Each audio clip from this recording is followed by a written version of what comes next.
First, we'll start off with the first case with you, and hopefully more people just getting onto it as well. Okay, so um, Seth, here's a patient for you.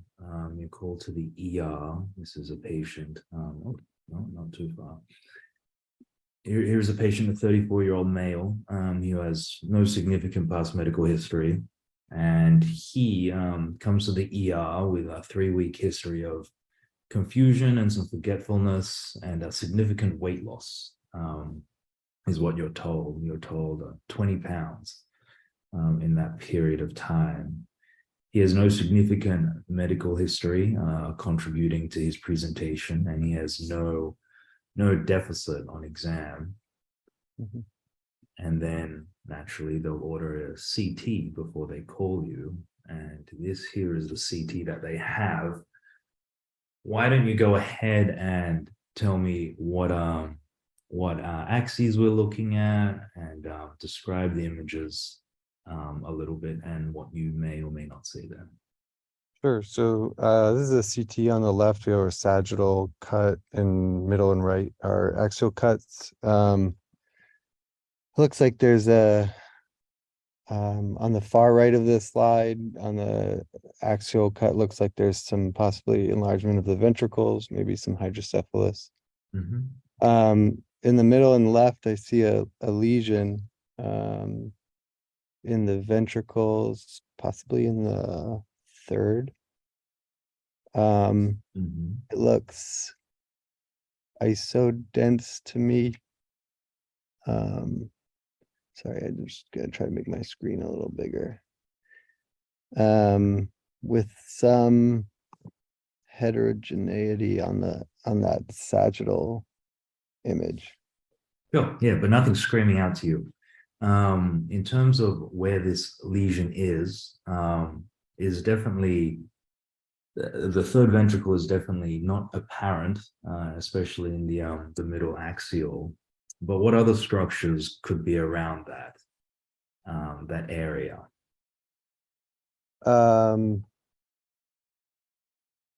Possibly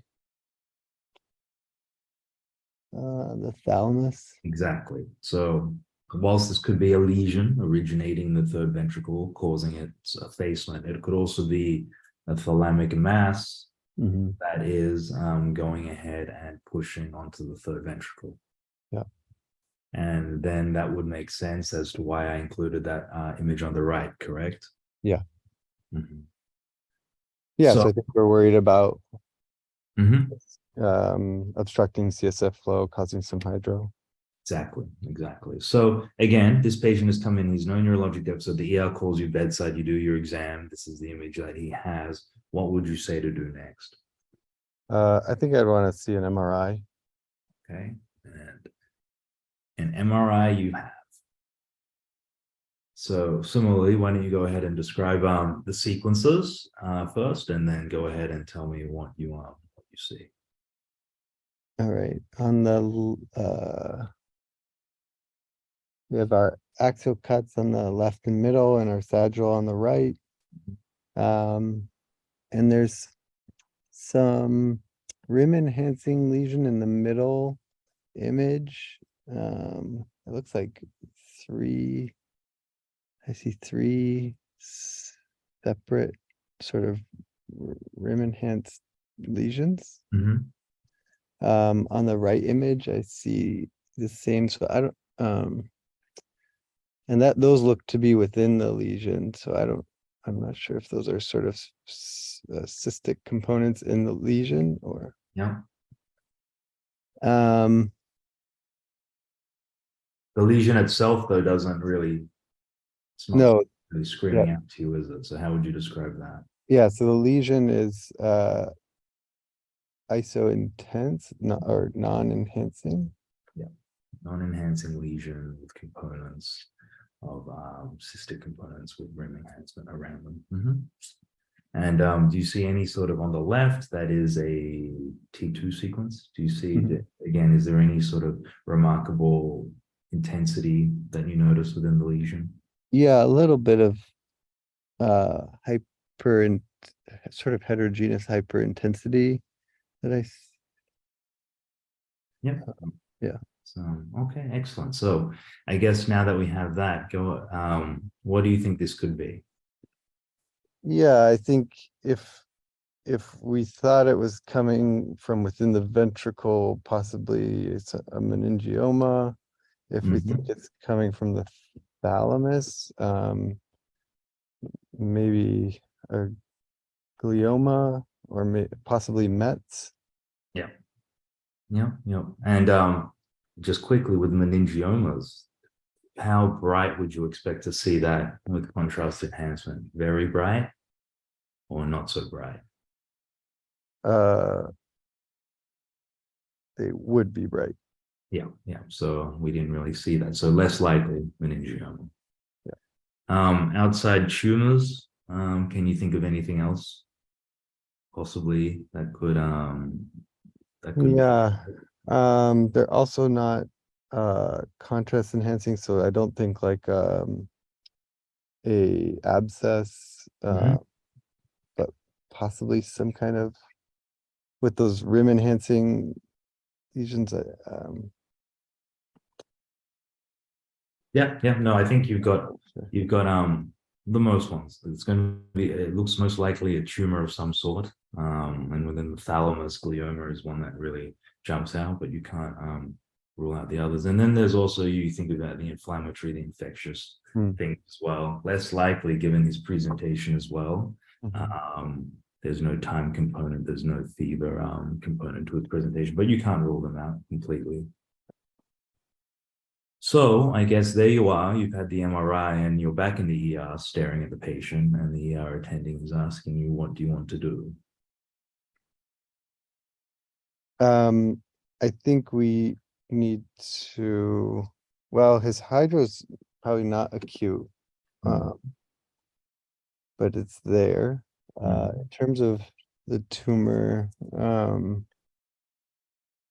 I don't, I always like to think of when you especially when you look at these lesions, you often need some way to diagnose what it is, because even if something looks very starkly convincing on imaging, you always have to have some sort of pathologic confirmation. right, And there's also that yeah, that option of treatment as well. right, If something's pressing on something, can you just take it out? Can you not? right. This is the thalamus. You can't really take out the thalamus per se.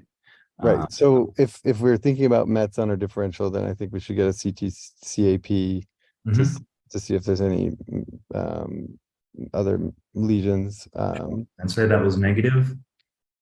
Okay, like you said, I think for a tumor in the thalamus, that's probably not something we want to take out, but we should discuss with the patient what their sort of goals might be. Mhm. And then maybe if there was a way to get a biopsy in a safe way, maybe we could try and figure out Exactly. some kind of um, Exactly. And as you said earlier, it was at least pressing on or facing the third ventricle. So what you can do is you can actually go within the ventricular system via an ETV, mhm. look back and then take a biopsy. So that's exactly what they did. They went ahead and they did an ETV, and that's to help also with the concern for hydrocephalus. They biopsied the lesion, and then they went ahead and also placed a shunt as well. So Dr. Saad, I'm going to Yes. stop sharing here.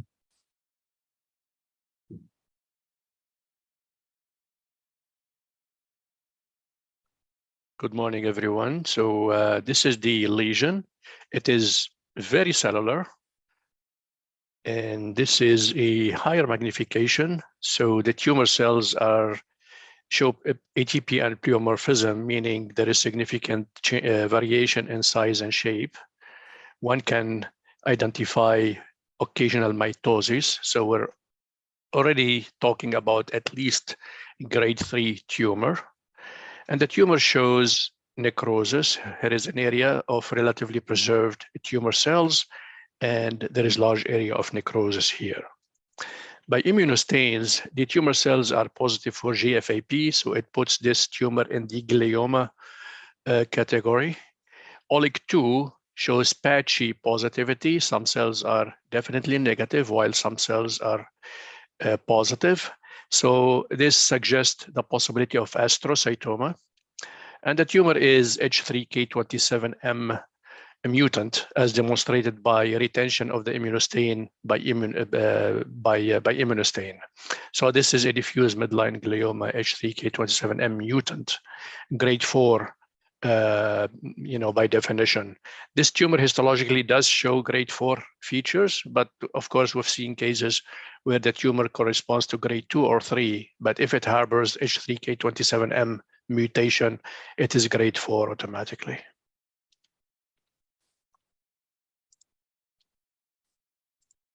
Okay, thanks, Dr. Saad. Let's keep going. The diagnosis was a DMG, or diffuse midline glioma, with H3K27M.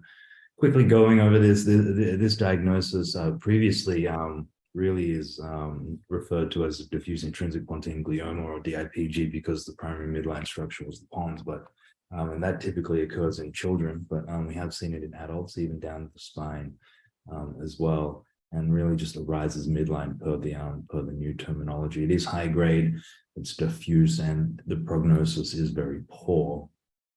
Typically occurs equally between genders, and again, it is more of a pediatric than an adult diagnosis, with those typically occurring in the pons around the age of elementary school. Just quickly going over the biology, we say this a lot. What does it mean? H3K27M. H3 refers to the histone, K27 refers to site 27, and then it refers to the lysine there that is then being substituted for methionine at that site. There's a couple of other consequences as a result of that, primarily the inability to trimethylate at that site there. Clinically, these patients will present with signs related to where the lesion is located. If there is any obstruction of the CSF, they will present also with signs of hydrocephalus. Tumors involving the thalamus can also present with weakness and gait disturbance. Radiologically, as we went through, there's no absolute typical slam dunk sort of presentation, but typically you can see T1 hyperintensity. There is some contrast enhancement and some elements of necrosis that Seth was able to point out, and there can be an expansile component, especially in the pons as well, and infiltration given its diffuse nature to adjacent structures. As Dr. Saad mentioned, these tumor cells are highly cellular and with an infiltrative pattern, as you can see here, and with an occasional oligodendral glioma-like pattern with halos. Treatment, typically this surgical resection is limited given the high real estate that these structures normally occur in, but definitely if the conversation is for a biopsy, biopsies can be considered. Radiation and chemotherapy are typically the standard treatment, and if the patient presents with any signs of CSF obstruction, diversion is also a part of the treatment management. Prognosis, it's bad, is the short of it, at least within the DIPG cohort. Survival is less than a year.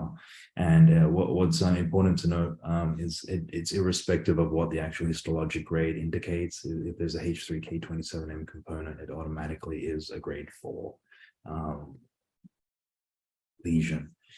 I just thought now would be a very good time to actually just bring this up just while we're on this topic, the DIPG and all these midline gliomas. There's a trial run sponsored by Insightec, run up by the folk up in Toronto, looking at focused ultrasound. Given that there's no other sort of surgical treatments for this, focused ultrasound is becoming one option to help disrupt the blood-brain barrier to help deliver chemotherapy. And Nicholas Children's, we're working on becoming the third site for this trial, so stay tuned for that, but it's a very exciting stage here if we can get this up and running. Okay, case 2, let me just see.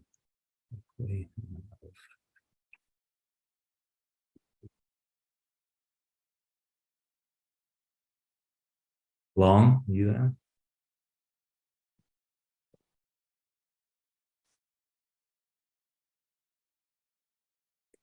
Hey, Victor, sorry, I'm here. Okay. Long, this one goes out to you then. It's a 32-year-old female that comes in with no significant past medical history. She really comes in with concern of 2 days of headache and dizziness, no other significant history and no deficit on exam. Naturally, the ER will perform a CT before calling you. So go ahead and just tell us what you see here. Yeah, so I see fourth ventricular isodense lesion. Also seems to be associated hydrocephalus. I'd like to get a follow-up MRI with and without. Mm-hmm. Sounds good to me. And so we go ahead and we get that MRI. Yeah. Let me see. So it looks like T1 axial sagittal coronal cuts with contrast.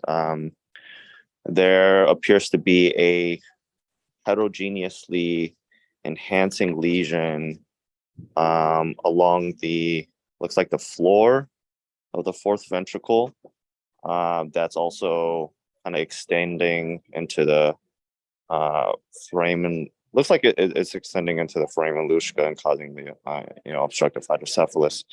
I would say differentials for this would include ependymoma, also medulloblastoma.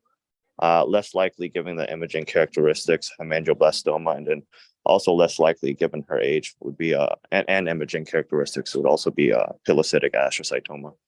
But I think highest on my differential probably be ependymoma. Yeah. No, you've pretty much got most of the things that that can really occur there. The way sometimes one way to think about these structures in the fourth ventricle, at least how I when a lesion there is, what is there? There's ependymoma, so there's also choroid plexus as well, because that always just helps job control when you consider what else is there. So I guess go ahead and if you had to then go and come up with a plan, what would you consider for this?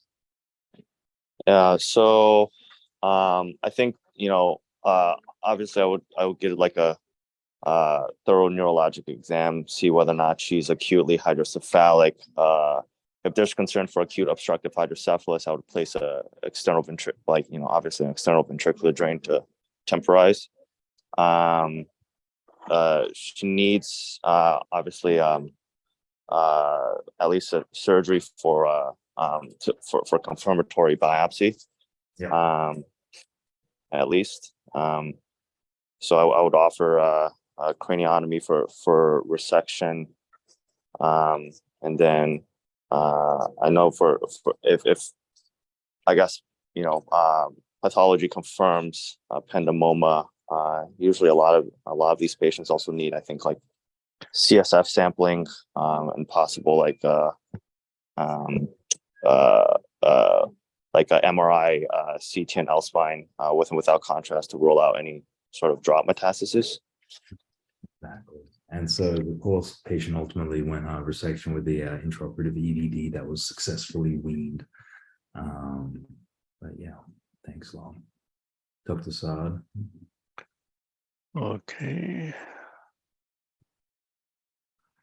Okay, so this is the tumor at low magnification. This tumor is very nice histologically because it shows the pseudorosettes, ependymal pseudorosettes. I'll show you one in a second, but before that, the tumor cells have minimal atypia and pleomorphism, and high-grade features such as mitosis, necrosis, vascular proliferation are absent. So this is ependymoma grade 2, and this is a very nice image of what we call ependymal pseudorosette. We call it pseudorosette because the tumor cells are palisading around the blood vessel, as opposed to true rosette, where the tumor cells palisade around neuropil. And in ependymoma, the tumor cells recapitulate the ependymal lining in a way that you'll see processes coming out from the outer layer of the vascular wall into the cytoplasm of the tumor cells. And when you do GFAP, we didn't do it in this case because it was really not needed, but if you do GFAP, these are the processes that are positive, similar to normal ependymal lining. And Ki-67 is about 3%. So this is a grade 2 ependymoma of the posterior fossa.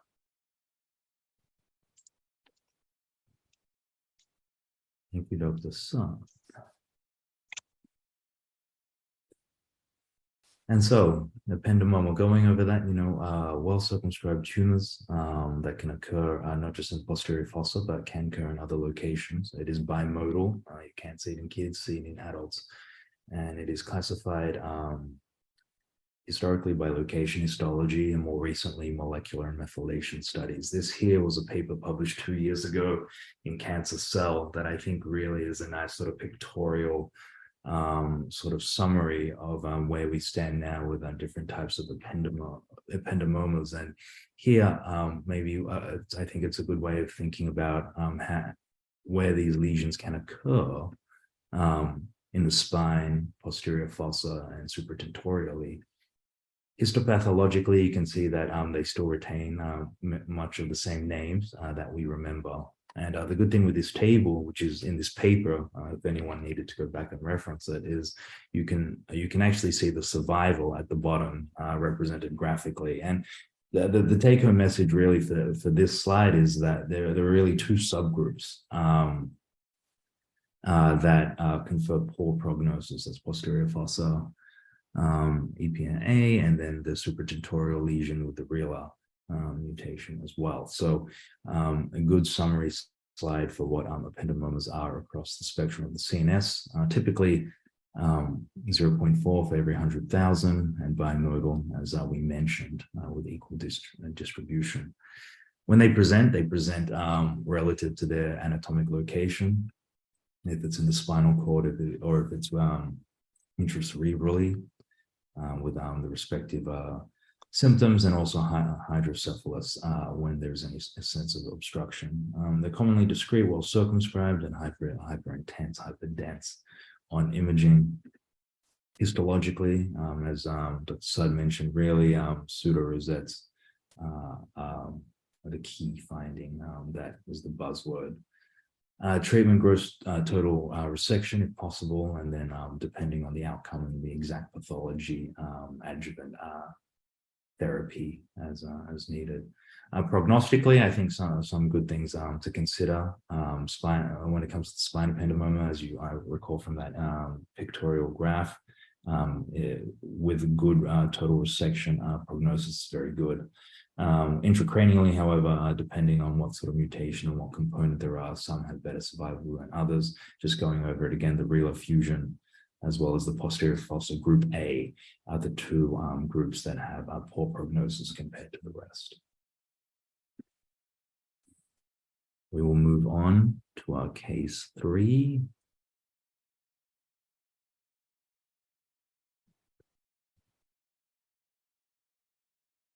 Veja, are you there? Hey, Victor, yeah, I'm here. Okay, let's rock and roll. There's a 23-year-old male with no significant history, past medical history, but he recently moved to Miami from Haiti.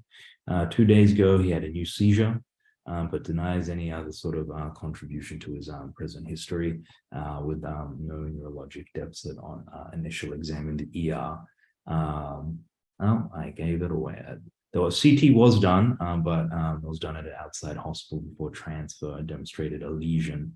It's not on our PACS system, so I'm not able to share that with you. But let's say you saw the CT, you saw a lesion in the left sort of temporal region and parietal temporal region, and you went ahead and got an MRI. Can you explain to what sequences you see, what cuts, and what else you see here? Sure.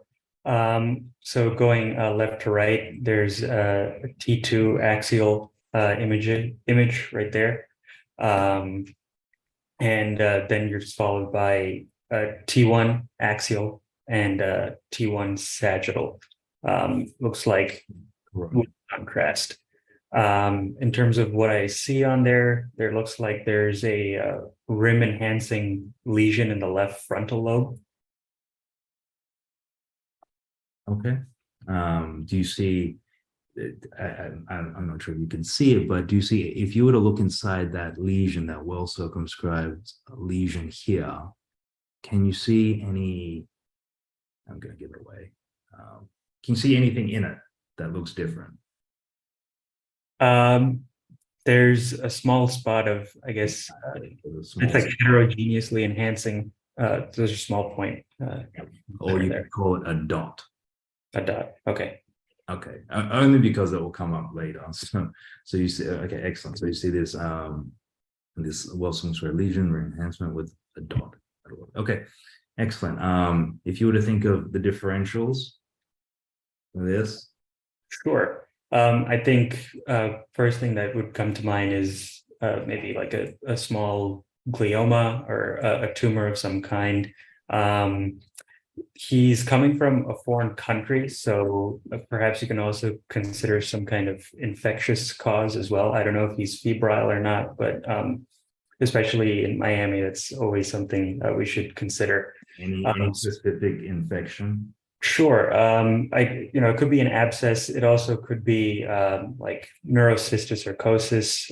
It's pretty common, endemic to here, and we have a lot of people from out of country or from nations that have endemic neurocysticercosis as well. Okay, great. And so really, yeah, you've considered all the differentials here for this.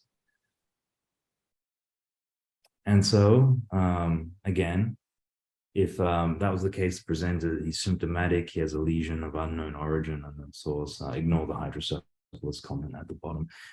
What is your thinking in terms of diagnosis and also treatment?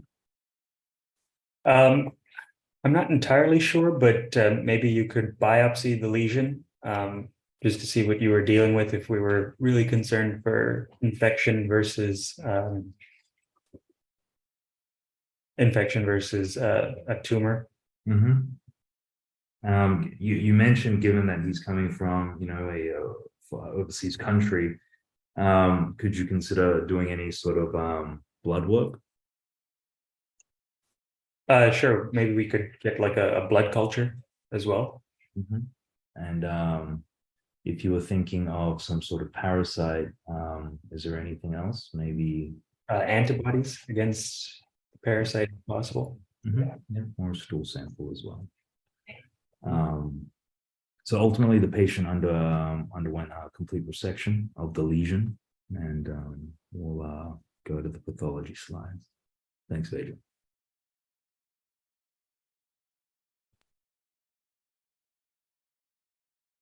Okay, cysticercosis it is. So this is a beautiful example of cysticercosis because the organism was taken in its entirety intact, which we don't see it very often. So to go over the findings, so this is the scolex. This entire complex is the scolex or the head of the parasite.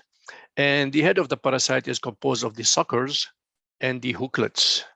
And this is the body of the parasite, and it is composed of this characteristic, almost pathognomonic when we see it on frozen section, this undulated or heavily convoluted spiral canal, which represents, again, the body. The outer surface of the organism consists of this lining that has this characteristic hobnailing appearance, and the parasite used this wall to adhere to the CNS, and around this wall you can see indeed CNS tissue with significant reaction and gliosis. So this is neurocysticercosis.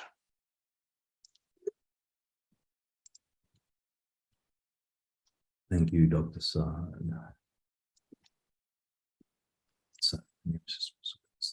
So effectively, this is a tapeworm infection that was reported many years ago. As you can see here, is considered one of the earliest human parasites. But for those that are interested, that is the classification tree on the right. Taenia solium is the genus and species. And two known reservoirs of this parasite are pigs and humans. We serve as the definitive host, and pigs serve as the intermediate host. Most common are those other animals you can see listed there. So in the circle of life, starting off at 1, the eggs are passed into the environment, and various animals can be infected. And when it's pigs, it is the T. solium as we know it. They hatch, they circulate, and humans will ingest the meat and then the parasite as well that can then manifest in the intestines. And then once it involves the CNS, becomes nosostriosarcosis. It's not really a public issue here in the United States per se. There are cases per year, and usually immigrants, the immigrant recent arrivals from overseas that really present with those infections. Worldwide, though, this is much more of a serious concern, the highest incidence being Central South America and Africa, and also those other areas listed.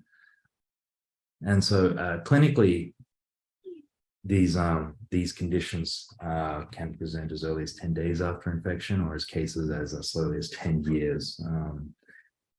And you can see, at least when it comes to involving the CNS, they typically present with seizures, convulsions, as well as disturbances. And they do commonly occur in the brain, but also within the eye as well. Radiologically, as Veja pointed out, these lesions typically present with a dot sign. This is apparent on both CT and MRI.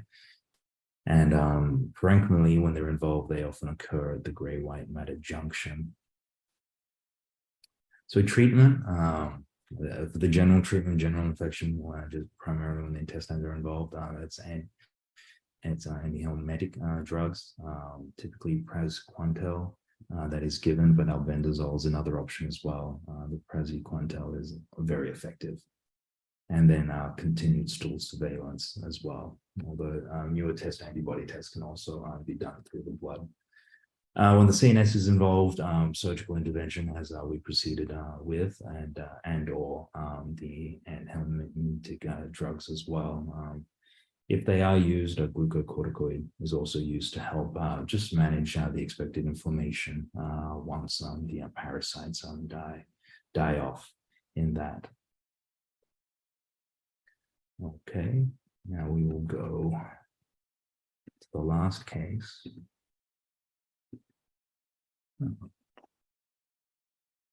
Aman, you there?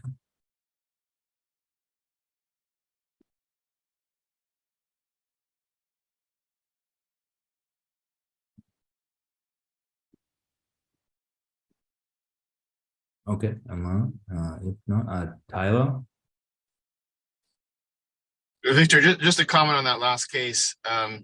You know, the discussion up front was whether or not to biopsy, and you know, if you're worried about nosocosis, you know, that concern of the live scolex, you don't want to biopsy because then you'll just let the scolex kind of out of the cyst. So even during resection, you have to be very careful with kind of trying to preserve the cyst wall and take it out on block like was done here. This is a great job. I'm not sure whose case it was, but because if it does get out, it becomes a little bit of an issue, and you have this like worm that's kind of falling all over the place. So I mean, it was Dr. Shah. But Victor, the markers were negative in the serum and CSF? They were Yeah. negative when he arrived.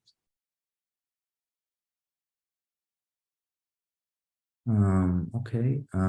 Sorry, moving on time. Imad.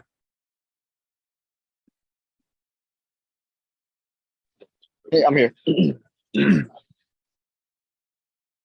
Awesome. Let's there's all the images. Let's go ahead with the last case for today. It's a 31-year-old male with no significant past medical history, but he does have a 2-year history of progressive neck pain, eventually involving the right upper extremity. That can worsen 7 to 10 pins and needles in the lateral aspect of the arm. Had prior tried PTOT with no significant impact on his pain levels, no other significant history contributing, and on neurologic exam there was no motor or sensory deficit. This is more just for the planning purposes, maybe trimming the right order. An X-ray was done, and there was nothing really remarkable seen here on X-ray. But why don't we go ahead and go to the CT, and just go ahead and just tell us what you see here on CT. Yeah, it looks like, so on the CT, I'm not sure exactly what level that is on the axial pus right there, but there's it looks like an osteolytic lesion around at the right uh, right transverse process pedicle.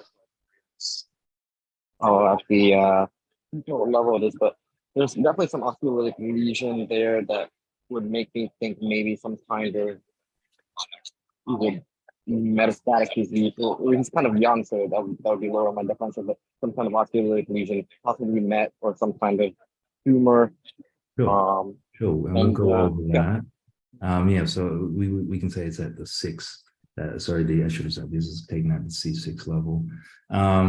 Excellent. So yes, so it's an obvious lesion. It's not obvious exactly where it's originating from, but it's most likely a bony involvement.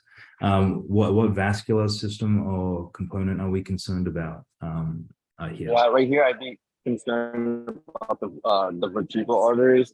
You can see that the right transverse foramen is kind of either encompassed by this lesion. I can't really tell if there's, it's hard to tell on the CT scan whether it is like a filling defect within the right vertebral artery, but I'd be concerned about the vert. Yeah. They went ahead and they got an MRI. Can you just describe quickly what you can see here and if you think it really adds or doesn't really add much to your thinking of what it is?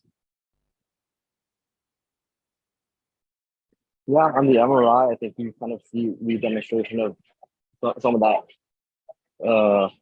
whatever that lesion may be, to kind of almost similar bone density in that right transverse process area of the C6 at the C6 level. Yeah, and it also confirms the vert on the right as well. But apart from that, it's really hard to. There's no obvious anything else that's really added from CT. And so I guess then if differentials for this lesion, if you were to consider what they were. Yeah, I think I mean it looks like maybe like a bony lesion. It's on the CT at least it looked almost lytic. I would think maybe even like he's a young guy, but something when you see like myeloma maybe, but I mean it's odd to just have it in one single level. I would think other like primary bony lesions also, like maybe like a osteoma or osteoblastoma or even and he's young, but he already expecting kind of mets at his age, but that would still be on my difference also some kind of bony met. Yeah, exactly. And so, as we always consider when we look at these spine lesions, extradural, intradural, and then when they're intradural, whether intra or extramedullary as well.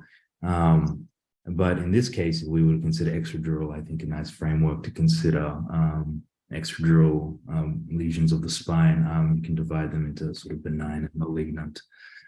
Benign and malignant histologies, and as you said, osteoblastoma, chondroma, osteoma are on that list, as well as bone cysts, hemangiomas, and then you have the more malignant components as well.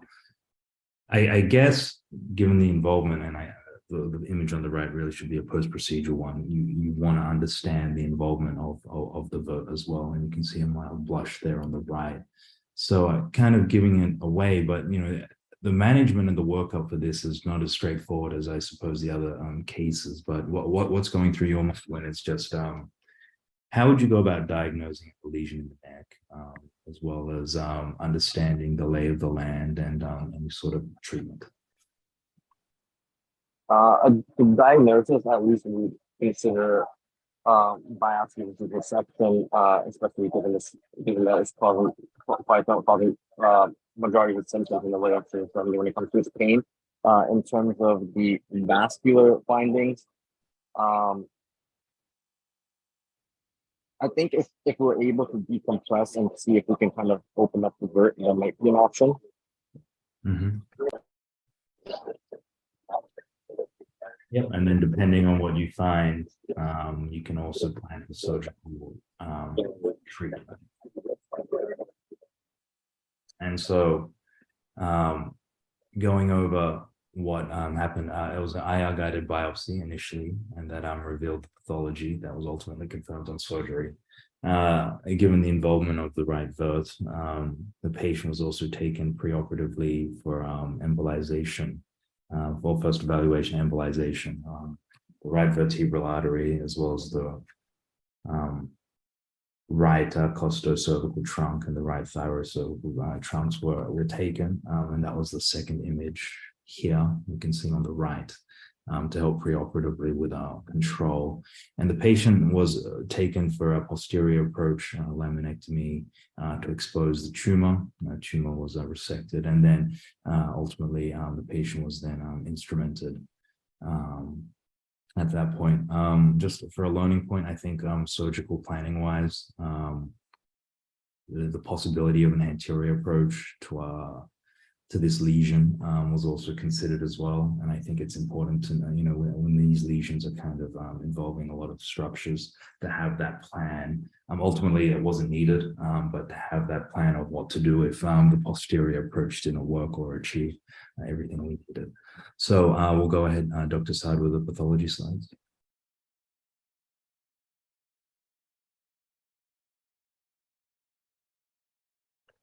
Okay, so this is the tumor at low magnification.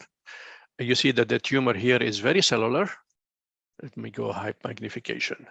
And this is what we call the nidus. You hear of the word nidus in osteoblastoma as well as in osteoid osteoma. The distinction between the two is not based on histology, is based on the size, 2 centimeters being the cutoff. And let me show you the nidus, which is the characteristic feature of this tumor. The nidus is composed of woven bone or young bone and is very vascular. So all these ectatic blood vessels are part of the nidus. And of course, there are numerous capillaries in the background. Most importantly, there is no malignant osteoid, because the differential diagnosis here would be osteosarcoma, which is not the case. The tumor cells have minimal ATP anapomorphism, and the osteoid is not malignant. So this is an osteoblastoma.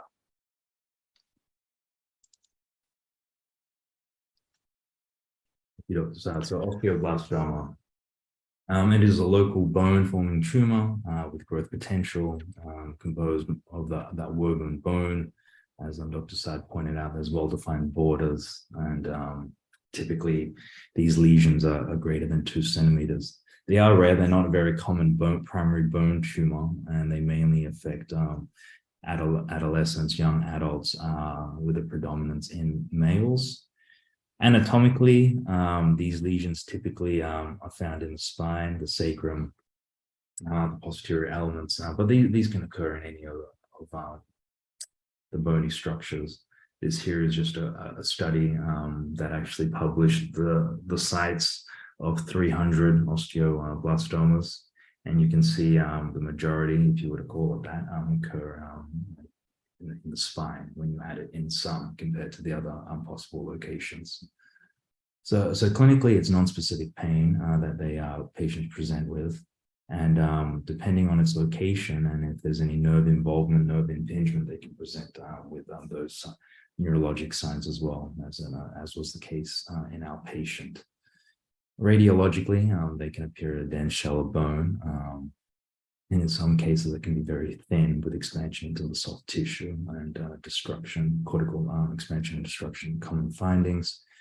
Histologically, as Dr. Saad really highlighted, there is that nidus to look for, as well as that woven bone, as you can see here. Treatment is primarily surgical with resection, and there's no definitive role for any of the adjuvant therapy, and imaging surveillance may be necessary due to the risk of recurrence. Prognosis is very good, with a cure often obtained after initial surgical treatment. It is useful to note, though, that the local recurrence rate is not uncommon with those estimates there, 15 to 25, and so repeat surveillance imaging is recommended.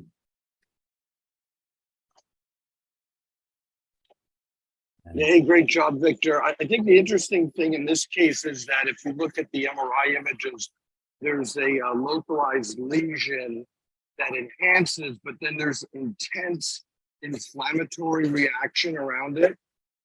And so on the initial biopsy, they targeted the peri-lesional area and came out with no tumor. And so then we had to actually repeat the biopsy again. And then it came back as osteoblastoma.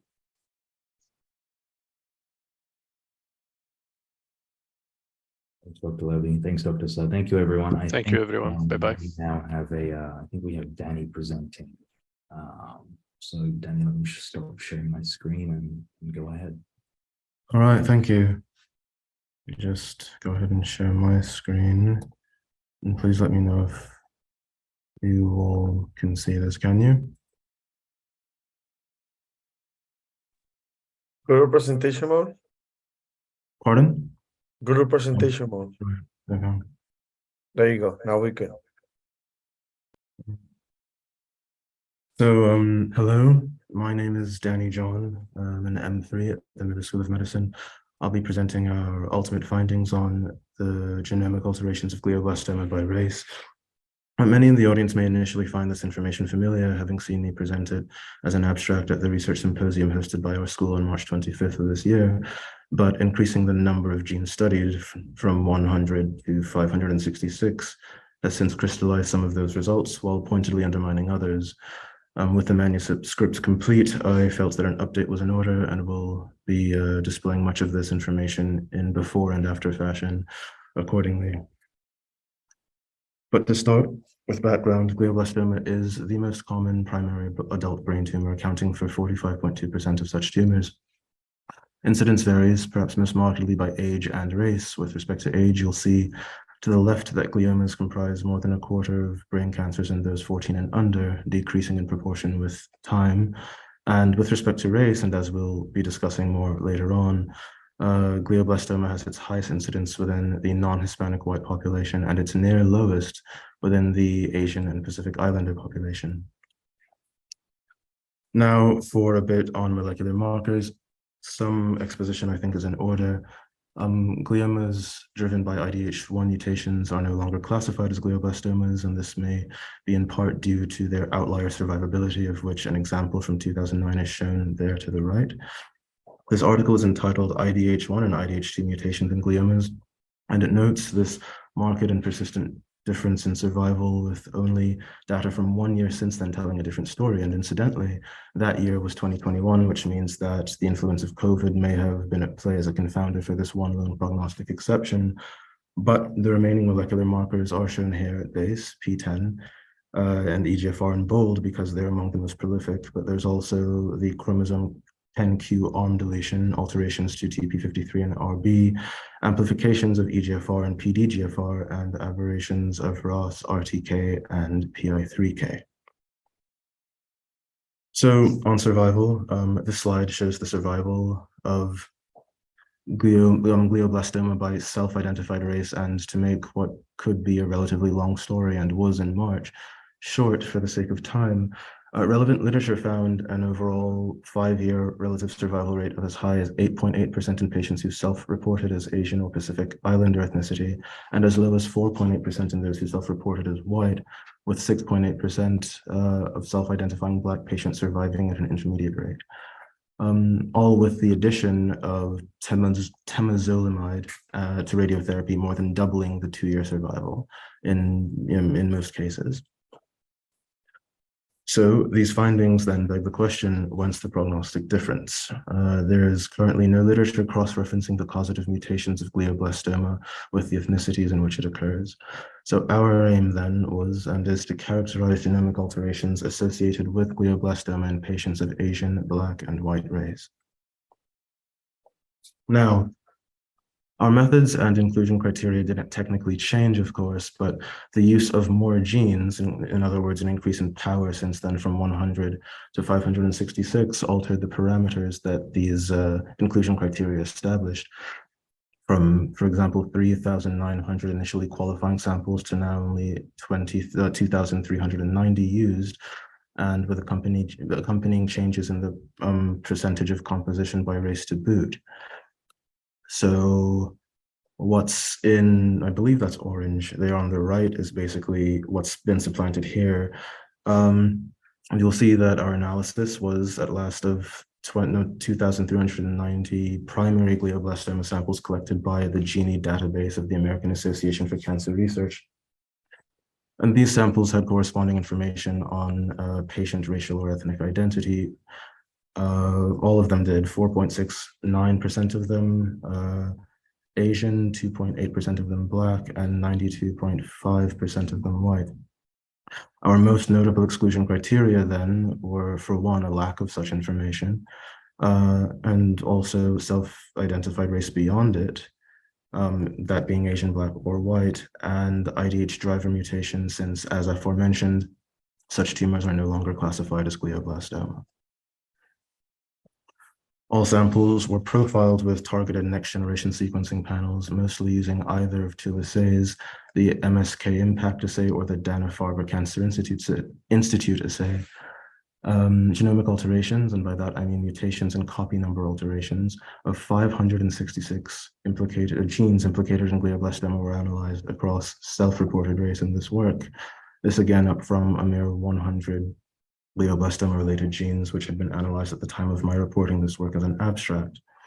And of course, the variables would be self-reported race, the genes in questions, and the gene alteration type, mutation or copy number. The chi-squared test was used to assess the significance of associations between alterations and race, and the Benjamini-Hochberg method was used to control for multiple testing adjustments. So here were our preliminary results at only 100 genes analyzed. That white donor glioblastoma tumors were significant for P10 and TERT mutations in our context, for our purposes. Black donor glioblastoma tumors for mTOR and FLT3 mutations, and Asian donor glioblastoma tumors for TP53 and FOXP1 mutations. And here's the evolution of what we found there. Now this may look like a busy slide, but all it's really showing is the change in gene isolation driven by power increase from n equals 100 to n equals 566. So the 13 genes thought to have significant differences in mutation, and they're all arrayed there in red and underlined, will have changed secondary to the power increase. Oh, sorry, whoops. Spoil anything here. I can avoid doing that. Right. While our preliminary results found that TP53 and FOXP1 point mutations were relatively overrepresented in glioblastoma tumors donated from Asian patients, increasing the power of our analysis reduced the significance of FOXP1 point mutations in this regard, but left the same of TP53 largely intact. Much the same happened to that of FLT3 point mutations with respect to patients of Black race. In fact, the significance of these mutations was eclipsed, as opposed to just lost, by point mutations to two genes, namely NRAS and TET2, among the 466 genes since analyzed, and a deletion of RET. mTOR point mutations remain significantly overrepresented in the genomes of tumors from patients who self-identified as Black. And our study's power increase reduced the significance of both race-related genes, P10 and TERT, as erstwhile found to be highly point mutated otherwise.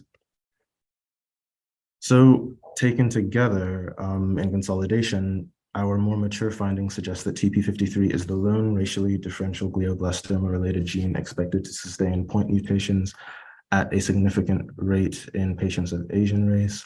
All the same is true of three genes, mTOR, NRAS, and TET2 in patients of Black race. The tumor genomics of such patients also sustain the only statistically noteworthy deletion, namely of RET.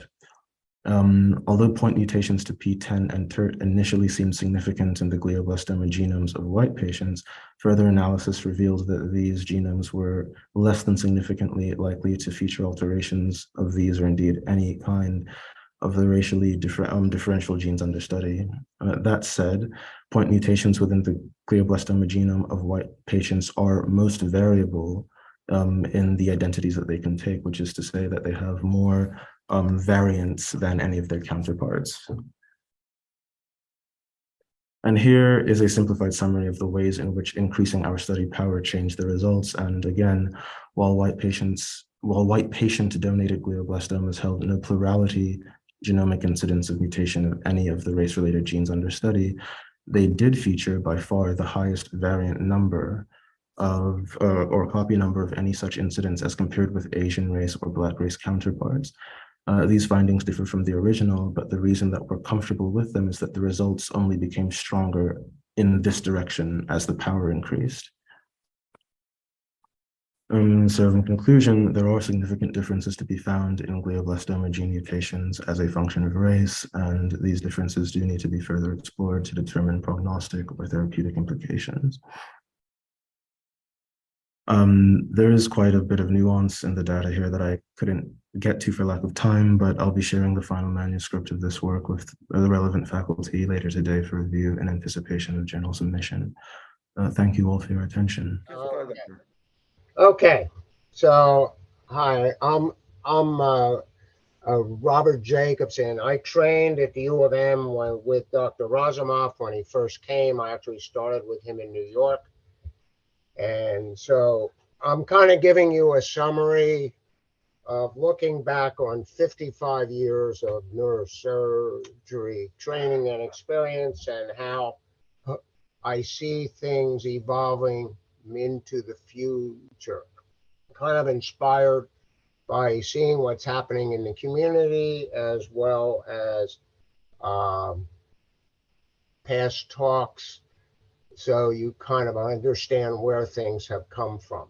And hopefully it'll be, I say a warning, but kind of awareness of other things happening around you. You kind of get isolated within a subspecialty like what we have, and sometimes are not aware of what else is happening in other specialties. And in our case, it's pain management, neuroradiology, interventional radiology, making inroads into the spine. I remember Dr. Luther gave his summary of his 7 years and grand rounds, and this kind of inspired me to go, after you get done, you're just beginning the rest of your experience. So you never stop learning. But the problem is the future isn't straight. And a lot of times there's a lot of options, some of them in your control, a lot of them not in your control. And that's kind of what I wanted to kind of go through and see how things are happening around you that aren't in your control. So when you get done your residency, and this all will tie together in a little while, you know, you have a lot of pride in what you're doing. You get a lot of satisfaction in the cases and the complicated things you do. But you'll find out, looking back as you get older, it's definitely a very stressful, it's a physical activity. I call it sometimes an endurance sport. And so it's changing, and you're going to have to change in the type of things you do or what you do, or if you have help or you have assistance, or if you're in a training program and you have the staff to back you up in what you can and can't do. And so you have to keep involved that it is constantly going to change. What you've learned now in 2023 is not at all what it's going to be like in 2033, 2043, and many at 2053. And again, unfortunately, all of us and a lot of people in TESAB were not isolated from family, personal problems, bad financial decisions, student debt, things like that. And unfortunately, some of you are probably going to spend more years in your 7 or 9 or 10 years of training than in a marriage, which has very strong effects on your career, both good and bad. So the moral of it is you're a captive of your past. I want to go briefly through my past, how it fits into what I'm going to show you, being aware of the future. A lot of you lived through COVID the last few years. It completely changed what we were doing in the hospital. The hospitals shut down, the cases shut down, things like that. There's a huge change in the rules in medicine. Reimbursement affects what you can and can't do. War, which we don't think about, but has been happening. So, you know, you all went through now the match. You should be very proud. I mean, if you look at the numbers, I just was paying to this. There's 48,000 MDs, DOs, and foreign graduates applied to the match in 2023.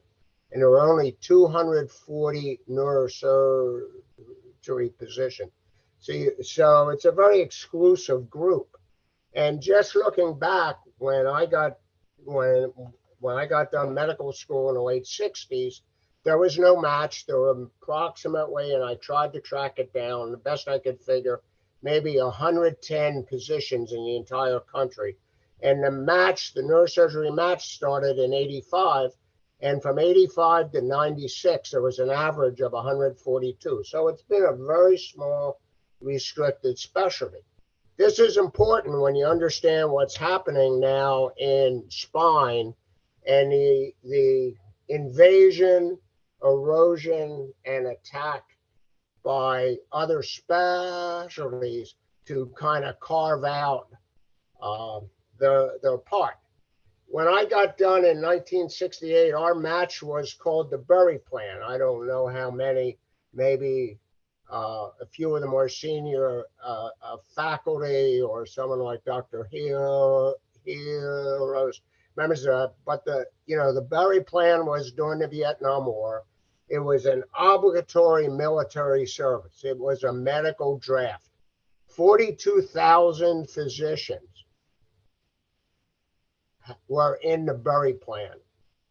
And we were called obligated volunteers, not applicants. You got a notice, like a draft notice, you had to submit, and you were part of the Berry Plan when you were in medical school. And the problem was that if you were applying for not an internship, but a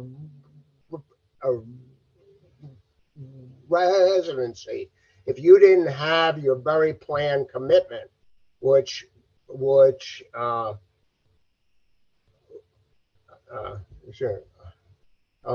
you didn't have your Berry Plan commitment, then you couldn't get accepted. And the Berry Plan commitments were you went right after your internship and served your 2 years. You were allowed 1 year of training and then went in for your 2 years, or you got a full deferment. But it was completely based on a lottery. So in my case, I got a 1 year deferment to start my training. So the best laid plans, as I said, of mice and men go awry. And essentially from 68 through 70, I was at Mount Sinai in New York under Dr. Malice. You all know the Malice bipolar. He was one of the first microvascular and microsurgeons. I got my Berry orders and had to go serve. And the agreement of the Berry Plan was you were supposed to be able to go back to your residency program. When I was released in 71 and went back to Malice, he had filled the spots because they did not know how long the Vietnam War was going to go on. So they didn't leave your spot open. So Dr. Razumov at Albert Einstein had an opening. I knew him from before, and he accepted me back into the program. So if you look to the left, this is not a match. These are the deaths in Vietnam from 1965 through 1973. And you see it basically peaked 68, 69, 70 during this time, and then dropped precipitously in 71 when we were released back out to fend for ourselves and find a residency. So I came with Dr. Razumov, and Dr. Razumov then a year later suddenly moved to Miami, and I found myself in Miami. So at the end of that in 75, I was lucky enough to spend time with Dr. Yasergil in Zurich and with Dr. Verbiest in Holland, who I don't know if many of you know was the father or grandfather of lumbar stenosis, which was my interest at that time.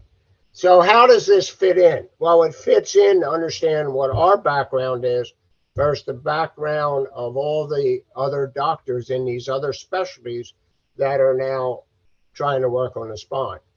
But also look back, look at everything that did not exist at that time. There was no CT, no MRI, no intraoperative fluoroscopy, no neuronavigation. Microsurgery was just beginning on acoustics and aneurysm. There were a basic set of clips for vascular. There was no endovascular. There was some basic deep brain work, no neuromonitoring, no neuro ICU, no gamma knife, no cyber knife. And in spine, all you did was either open or fusions.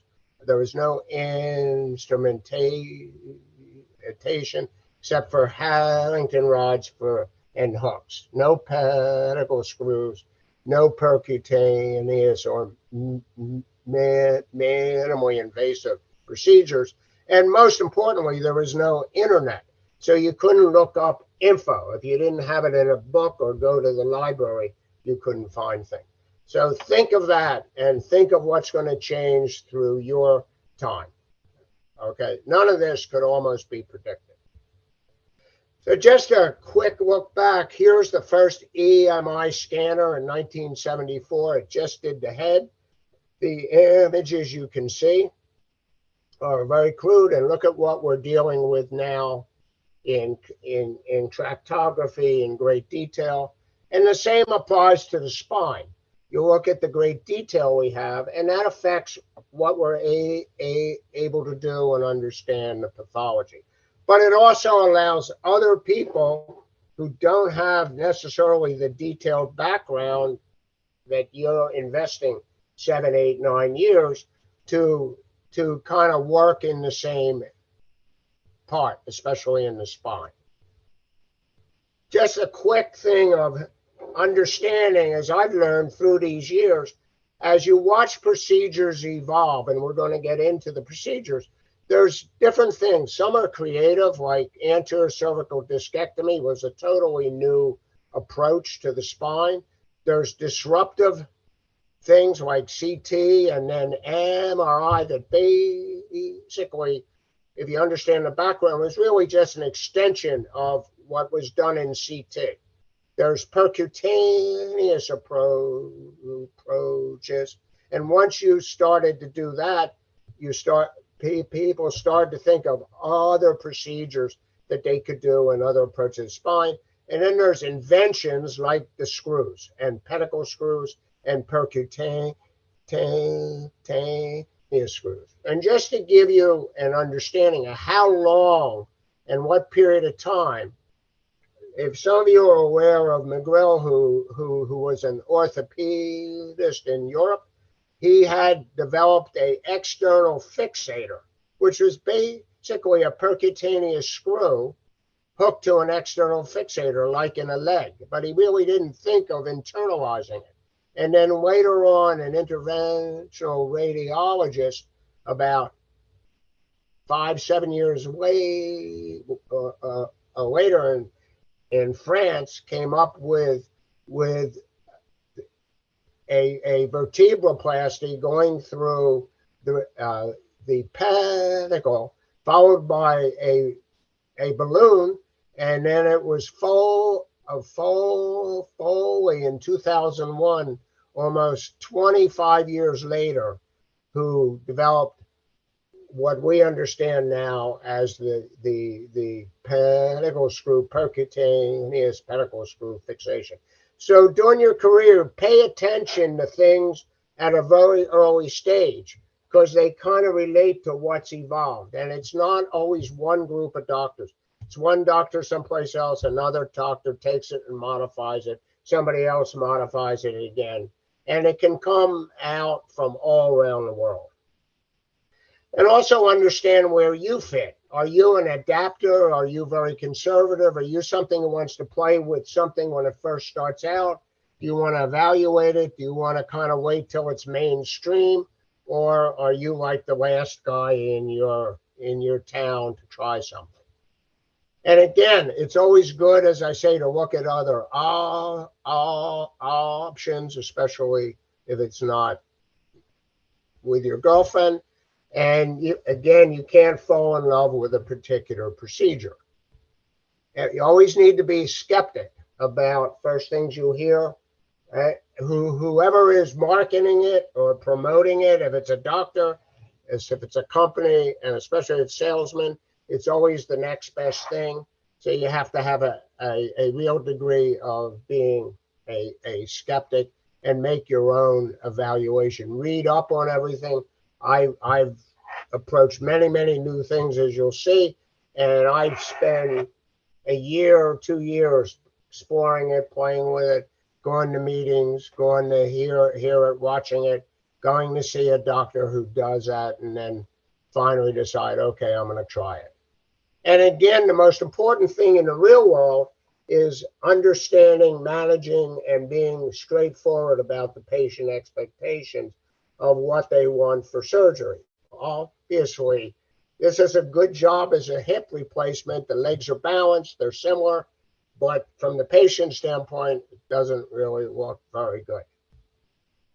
So how does all this relate to my topic of the invasion, I'm going to call it, from your end, of interventional pain radiology into spine surgery? Again, talks kind of the canary in the coal mine. It's kind of a warning for you of what's happening. It's not if it's going to happen, it's definitely actively happening now. And a lot of it has to do with training, fellowships, and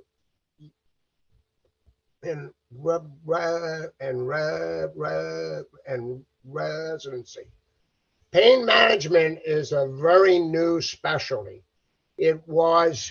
A fellowship was started only in 1987 as a subspecialty of anesthesia, and only anesthesiologists were allowed to get a fellowship in pain management. It was only involving, at that time, medication management on regional anesthesia and post-op acute pain care in the hospital, post-op procedures. They really weren't doing what we call chronic pain care. Some of you who remember with Dr. Razumov, he had his pain centers, and it was therapy and psychologic management, trying to wean people off drugs, but really not much invasive things. In 1995, all of a sudden, they started to allow other specialties without any basic anesthesia or surgical background to apply and be accepted in the fellowship. This included PM&R, neurology, psychiatry, internal medicine, family medicine, and emergency medicine. And if you go on any of the websites of any programs, all of these are allowed to apply. A lot of programs are very strong in these things without any background in procedures or surgery. So and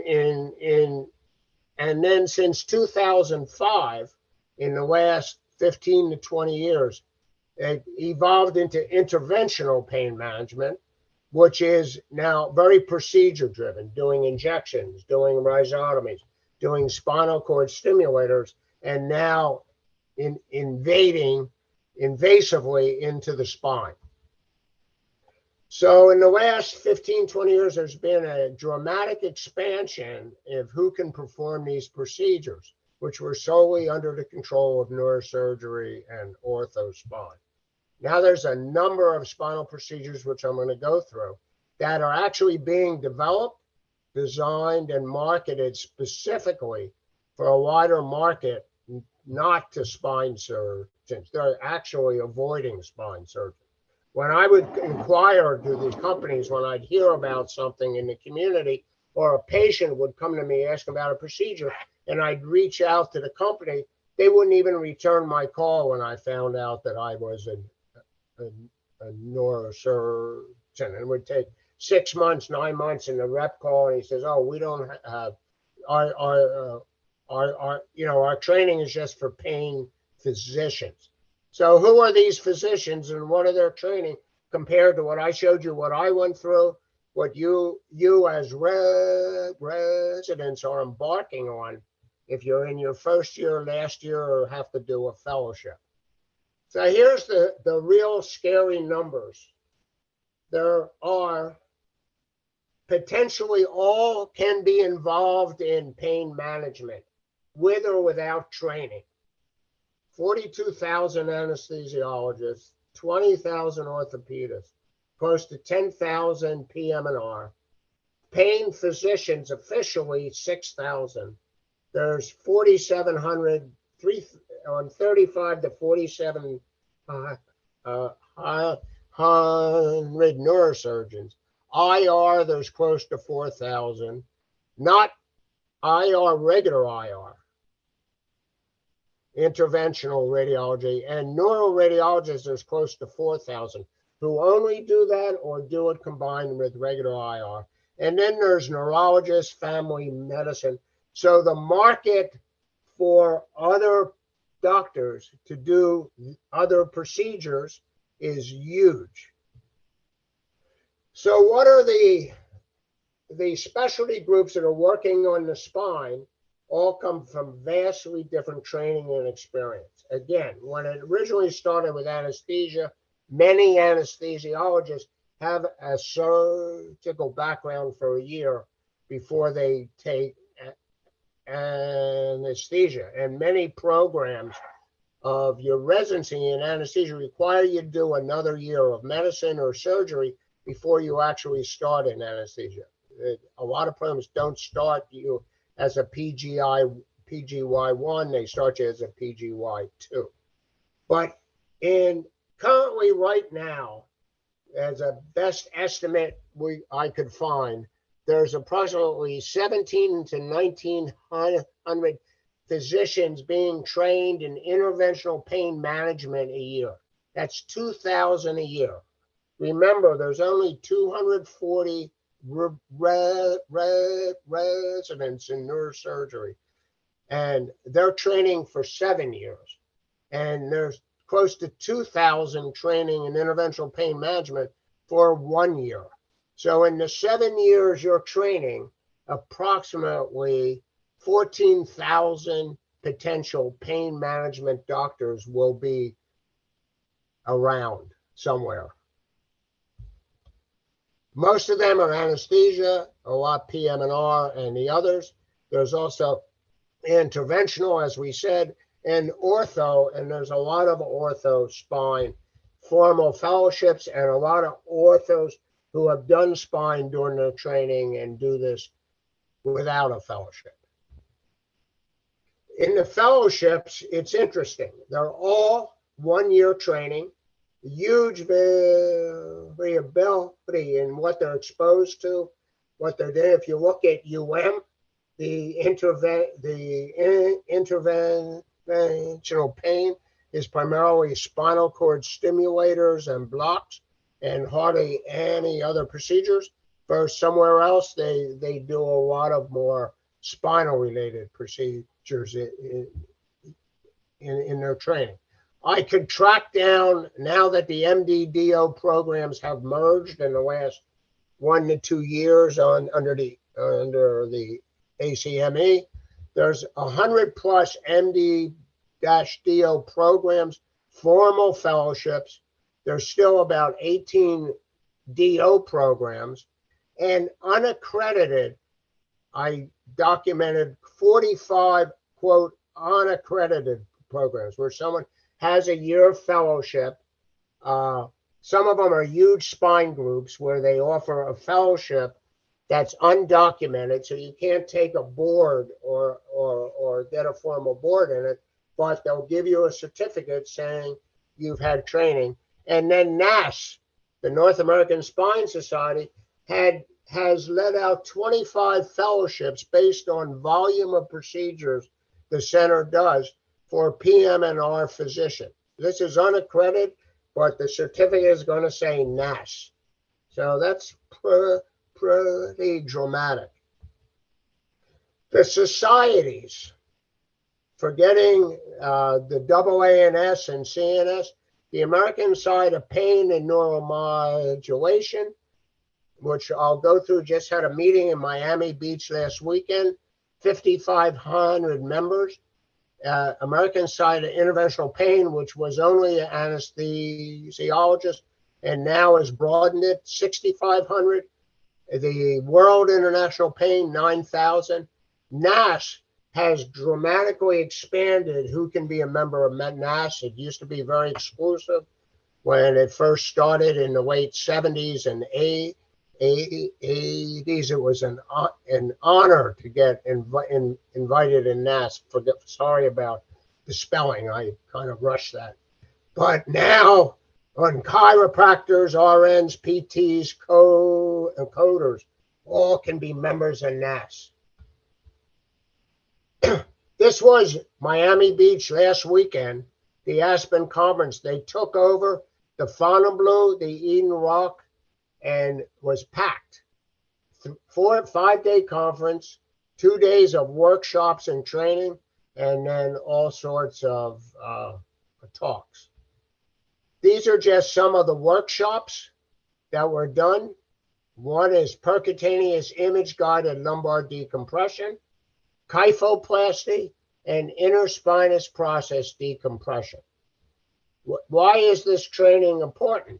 Because amongst their society, they say it is legitimate to do a workshop and that's sufficient to train you. They have a huge amount of Zoom modules, 1 hour interpretation, complex spinal imaging, miss or mistake on the use of posterior spacers, fusions, things like this, and this is regarded as sufficient. They actually put out a position paper, and according to them, so the society is endorsing that they're kind of self-justifying appropriate performance of minimally invasive surgical procedures. If it has a percutaneous or minimally open incision with image guidance, minimal risk of bleeding or neurologic injury, and can typically be performed in an outpatient setting. So that's their criterion. And there's clear statement is Aspen believes that physicians from the core specialties of anesthesia, orthopedics, they throw in neurosurgery, PM&R, radiology, with addition advanced fellowship, which is that year, trained in interventional procedures, are practicing within the scope of their skill set when performing minimally invasive surgical procedures. They also recognize that physicians from other core specialties with appropriate training can be qualified to perform minimally invasive surgical procedures. So that's what's going on in the community around the entire world. This is not anything to do with Miami. This is United States worldwide. In addition, they're endorsing hands-on workshops and didactic sessions directed by industry training as acceptable. And when you attend these trainings, and I've gone to enough of them out of curiosity, there's a minimal amount of clinical correlation. They're often stating an MA or nurse practitioner can select cases for you because it's very straightforward and there's minimal discussion of complication. So the focus is solely on generating a procedure. So the weakness and danger of expansion of these procedures, and obviously in the hands of non-spine surgeon, is lack of clinical experience, judgment, poor understanding of pathology, biomechanics, and inability to interpret radiologic studies.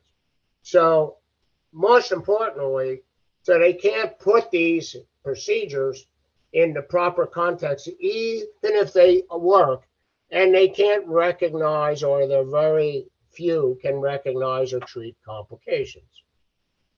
But why is this happening? Well, one, there's a limited number of neurosurgeons and orthospine surgeons who love to do very complex things. So it's driven by the medical device companies combined with the societies who push procedures and certifications. The classic, you go for a weekend or a day and they give you a certificate that you hang on your wall that you're now certified to do procedure X. But the reality is, and I've been involved with the FDA, is they're facilitating this by allowing grandfathering of similar and devices with modifications to use existing devices. So someone will be some device will be grandfathered in because it's doing something on a spinous process that was meant as an open procedure to now one of these minimally invasive percutaneous procedures. Or like SI Fusion, there's 8 or 10 clones that have come out, all grandfathered into the FDA. So it's a mixture of both of these things. And remember, the patient drives a lot of medical decisions, and the patients are attracted to anything to be done in an ambulatory surgery center as an outpatient or under local or MAC anesthesia, as compared to being admitted to a hospital, having major surgery. And a lot of this was especially driven during COVID, because there's a point where the hospital admissions were totally suspended. A lot of the ASCs kept going. And I can tell you for a fact, in my practice and my experience, we hardly slowed down during COVID with the outpatient procedures for both pain management and minimally invasive spine procedures. So what's going on around you affects it. Just to give you what's happening. So there's a lot of renaming as a gimmick to fit in the coding. They'll take a device, this on the right is called a Zip Fusion. It's a little interspinous implant, very similar to the X-Stop that came off the market. And they call it a fusion because you're putting a little bone in here and they're scraping the thing. So they're putting under a fusion code. There's what's called a mild, a minimally invasive lumbar decompression. There's discectomies. We do a fusion that you've worked with Dr. Wang and seeing a percutaneous interbody fusions, percutaneous screws, and this is the pain doctor's approach to this. But they're trying to fall under the same codes. So normally, what interventional pain has always done are the basic facet joints, the medial branch block, joint injections, followed by potentially an RFA or radio frequency ablation. I think all of the residents training should get experience in this, so if they do go out in the real world, they can control these procedures for themselves. And it definitely is much more effective when the doctor doing it knows exactly where he's going anatomically. But if not, you're abandoning these procedures to the pain management, and then the pain management starts suggesting other procedures. Same applies with the SI joint. We'll get into that. Vertebroplasty, kyphoplasty, the spinal cord stimulators and modulation. When you're training and you're in a university setting, you're always seeing all these major spinal and big procedures, and you kind of forget that the vast bulk of procedures are the more minor, the smaller procedures. And I've run into many young neurosurgeons or orthospine, and they're talking about 3, 4 level fusions, 360-degree anterior posterior, X left side, and all those work, a lot of patients are avoiding that unless they have to at the last minute. So just to give you an idea how fast this is moving, the first implant targeted to pain management only came out in 2015. This was the Vertiflex, which I'll show you. It gained FDA approval May of 2015. The company that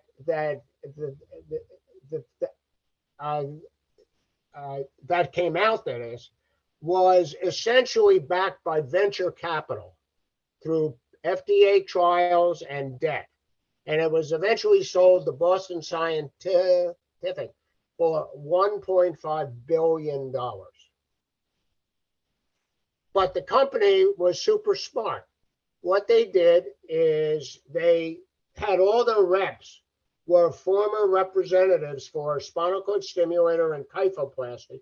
So they already knew the pain doctors who were adept and interested in doing more surgical procedures. And they only presented at pain meetings. They never even presented at the NAS or AANS, things like this, till they had already decided. As of 2022, they reported 29,000 implants. And think if one of them was done at U of M, neurosurgery. Here's the Vertiflex, just to give you an idea. I'm not really talking procedures, but it's a totally percutaneous through the interspinous process. A cannula is passed, a reamer, the device expands, locks in place and disconnects. Very small incision, a couple centimeters. Here it is, very similar to a Coflex. And as a matter of fact, here's what it looks like in different patients with the incisions. Just to give you an idea of what it is, here it is above for adjacent segment disease, above a previous fusion. And here's how it compares for L4-5. Here's an interbody fusion with pedicle screws. Here's a Coflex, and here's a Vertiflex. So the patient looks at that and says, well, hell, I'm going to have the little thing. And if my little thing doesn't work, I can always have the big thing. So that's what's happening in the real world. But here's the reality. You know, you always like to quote articles and statistics. This is in neurosurgery this June. Trends in minimally invasive SI joint fusion under Medicare. Okay? Even though it was traditionally formed as an open approach, if you believe in SI fusion or not, look at what happened. In addition to neurosurgeons and orthopedic surgeons, proceduralists, that's radiologists, interventional radiologists, interventional pain management from non-surgical specialty are performing the procedure. Of the 13,000 SI joint fusions, 76.5% were minimally invasive. And of those, 52% were by non-surgical specialists.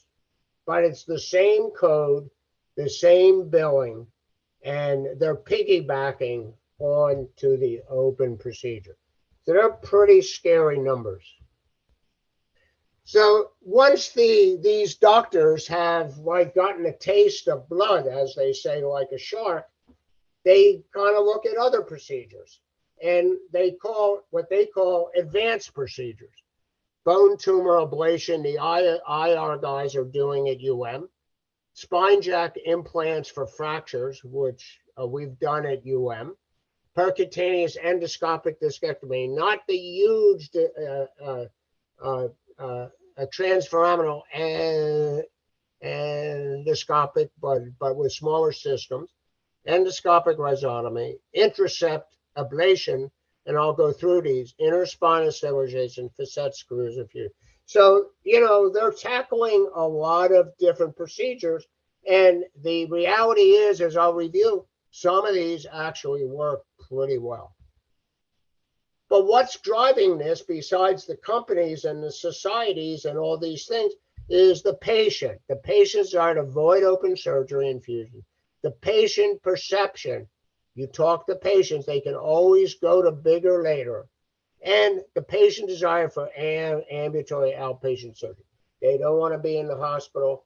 And when I remember at you had to send them to to get COVID tested 2-3 days before. The ASCs either didn't do it or they had an on-site COVID right there. Aggressive marketing by the specialty groups combined with the instrument companies, and super aggressive role of the societies in promoting their physicians to be equally capable to do these procedures in these mini workshops. Here's just another one which has been adopted, is a Minuteman, which happened to be developed by a neurosurgeon, but it's a totally percutaneous interspinous guide, okay, to put a interspinous stabilizer. I've done them. It works very well, and it's attractive from the patient standpoint. Again, it's selection of what the pathology is. Here's ideas of different interspinous spacers. Here's someone where they combined a vertiflex and a spacer. You know, that's what's happening in the real world. These are examples of posterior facet screws, which are being done. Here's one done after a 2-level total disc replacement with chronic pain. Here's some other ones here. But just to show you what's being done as both minimally invasive and what's being marketed to these doctors. Here's lumbar facet screws being put in combined with fusion.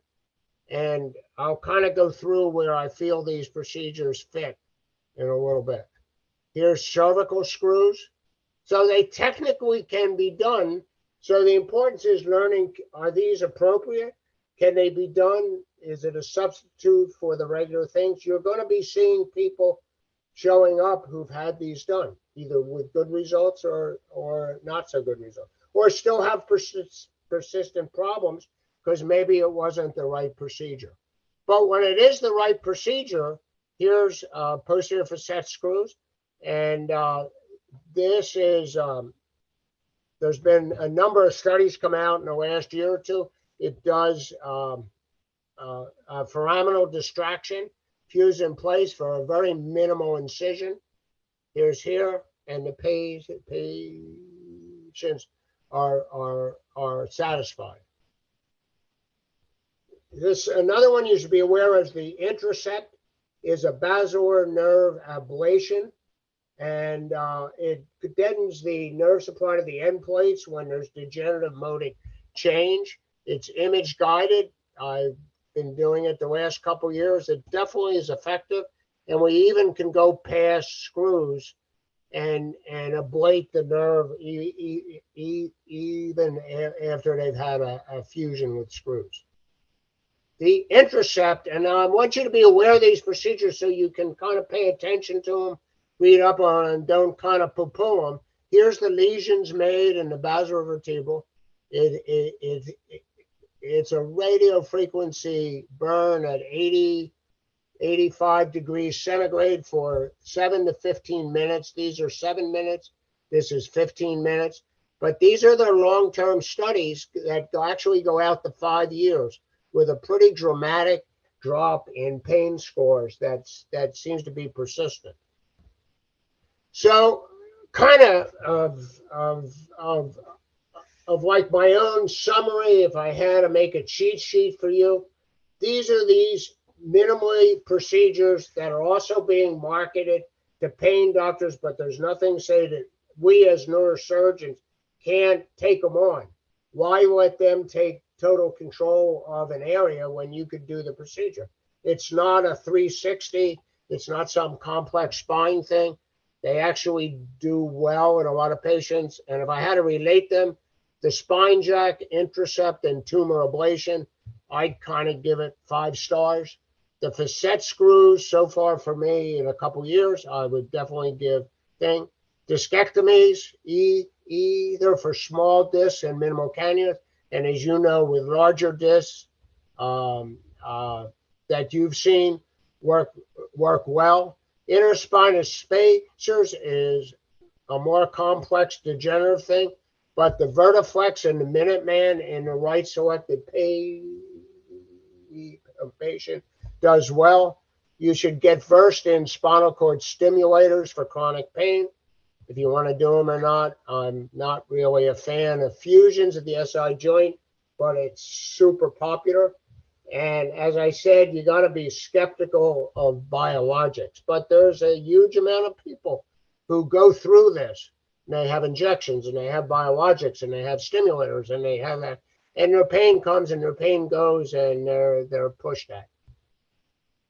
So basically, this raises what I call the existential question of spinal treatment. Do you do the most minimal or you do the most extensive?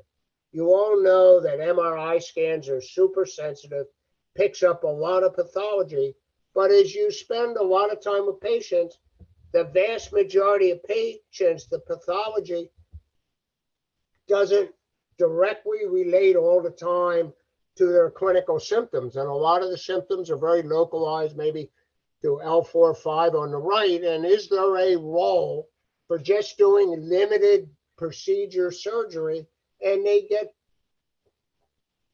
on either complete or substantial relief of their symptoms and go about their business afterwards quite content, not having had the more extensive super procedure that makes the x-rays look good, but then they become a chronic pain patient and fall right back to the pain docs are trying to avoid. So basically, you know, the moral of my 55 years is don't get left out in the cold. Make yourself aware of everything going on in IR, in pain management, interventional, ortho spine. Investigate, see if something's effective. And if it is, if it's something that maybe you can add to your armamentarium, like we like to say.